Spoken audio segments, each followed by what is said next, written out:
What's this? A top tier argument for God's existence by a channel named Testify. Let's see what this is. Hopefully, this is something good.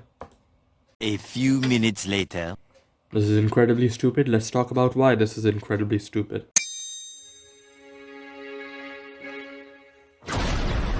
Imagine that you're stuck in some twisted dystopian future. There are billions of lottery balls in massive silos, and your life depends on drawing just one specific ball. And if you don't pull the one ball you need, it's game over. And you couldn't just draw it once. You'd have to pull it at least 3 times in a row. Now, if you actually drew the right one 3 times in a row, you wouldn't be sitting there thinking, wow, what luck. You'd probably be thinking, somehow, this lottery must have been rigged for me. This is called the improbability fallacy. When someone dismisses an event or an outcome as impossible simply because the odds are low. Remember, the odds are low, not zero. That is what fine-tuning is. The universe feels rigged in our favor. You ever seen the universe? There's this stuff that'll kill you. There's this stuff that'll kill you. There's this stuff that'll kill you. There's this stuff that'll kill you. And there may also be this stuff. Guess what it does? Guess what it does? It also kills you. Oh no, I'm trapped in a murderous basement, but I haven't died yet. Someone must be helping me. Here are some of the most wild examples of fine-tuning. First of all, there's the gravitational constant. If gravity were even slightly stronger or weaker, by 1 part in 10 to the 40th power, stars wouldn't form properly, and without stars, there's no life. The cosmological constant. This governs the expansion of the universe. If it were just a fraction different, by 1 part in 10 to the 120th power, the universe would either collapse on itself or expand too rapidly for galaxies to form. The strong nuclear force. This holds the nuclei of atoms together. If it were just 2% stronger or weaker, no stable elements would exist. The electromagnetic force. If this force were even slightly off, atoms couldn't hold together. Forget about water, carbon, or any building blocks for life. Oh, so you're gonna refer to the stuff that the average person doesn't know about, so you can just say whatever. Okay, let's debunk them. For the first one, on screen are the usual conditions for star formation, and this is the formula that governs star formation. When we actually calculate this, we get this relationship between the gravitational constant and the minimum mass required for a gas cloud to form a star. In this relationship, if G decreases, then Mj will increase and star formation will become harder. However, if G increases, then Mj will decrease and thus star formation will become easier. Now for the next one, on screen are the usual conditions for expansion. And this is the formula that governs the expansion of the universe.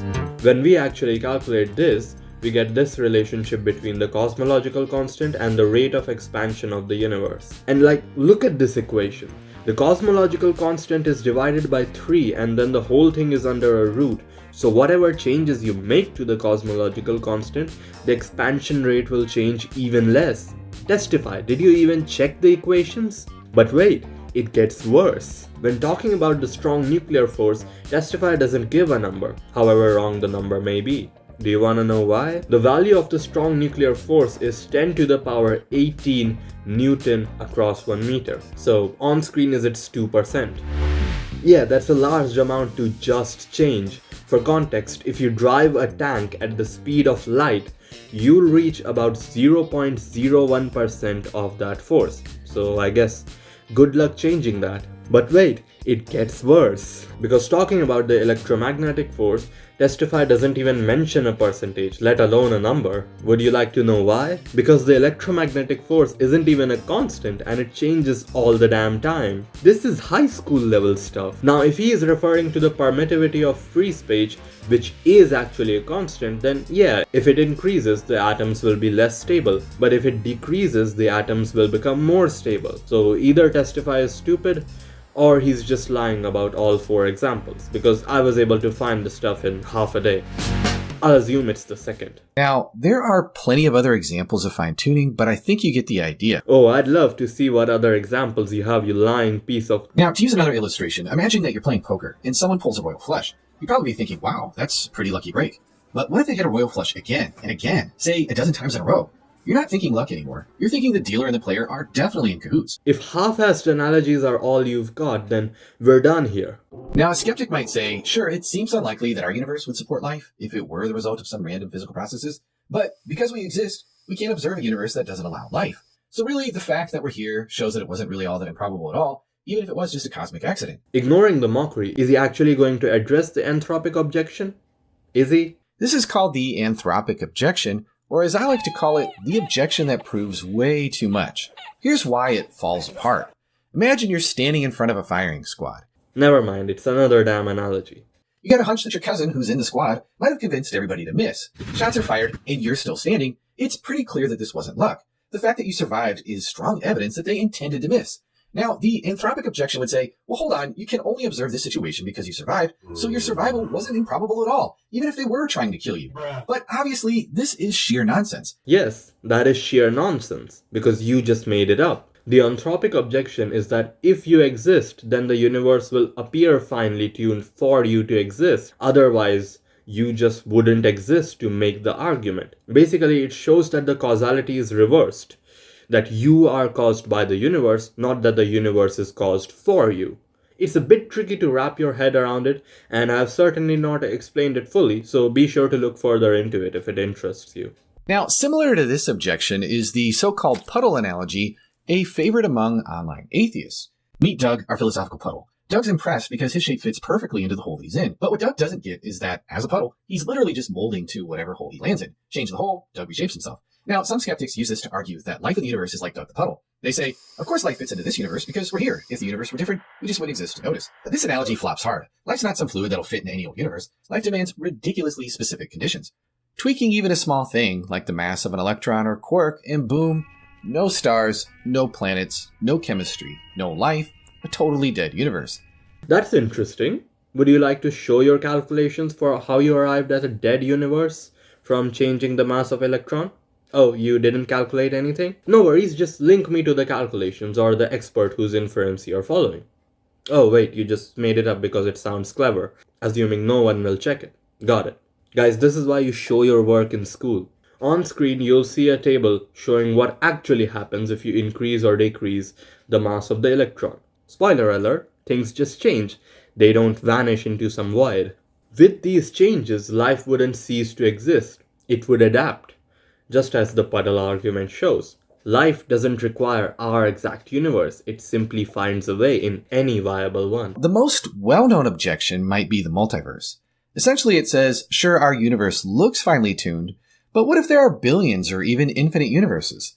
Most of them might be duds, but in one of them, namely ours, the constants just happen to be right for life. Now this is the multiverse objection. I myself prefer not to use it since it's just replacing one unproven hypothesis, a magical creator, with another unproven hypothesis, the multiverse. That being said, there does seem to be some scientific basis for the multiple universes concept, though I'll admit I haven't dug too deeply into the research myself.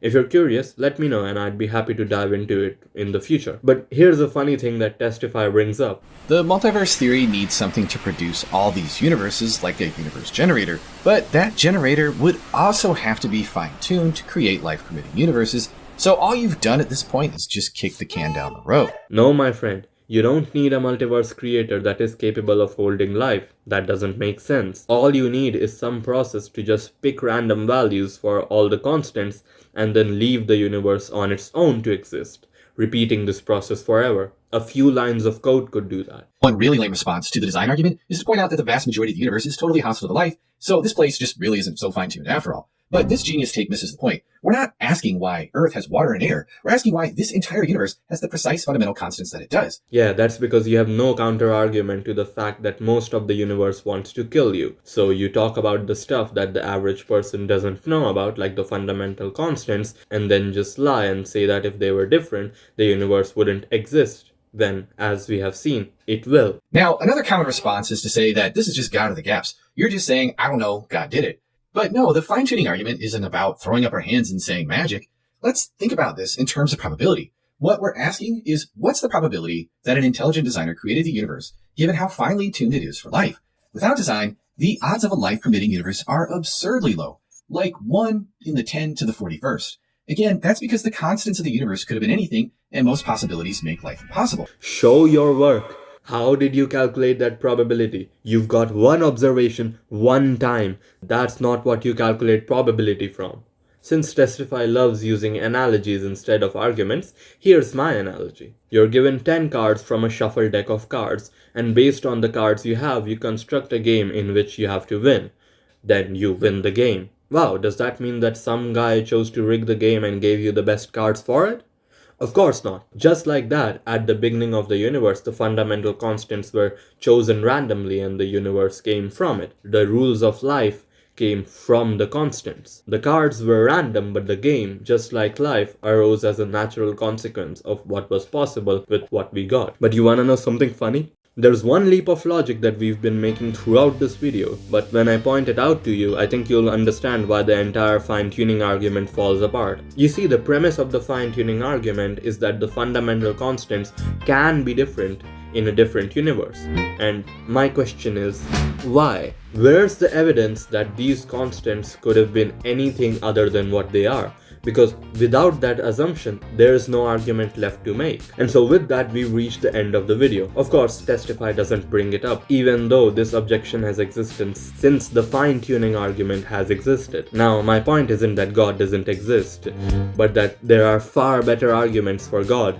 And I honestly hate that current day apologists don't use those arguments at all. My favorite is St. Thomas Aquinas' 5 ways, and while the last 2 ways are meh, the first 3 are really good. I've linked a video in the description if you'd like to look further into it. Now, I don't want to have to do your job for you, but guys, there are better arguments for God's existence that deserve real discussions. Ones that actually challenge you to think deeply rather than just relying on trendy but flawed logic. Anyways, thanks for watching everyone. I hope you all enjoyed this video. If you did, make sure to like this video, and if you want to see more, make sure to subscribe.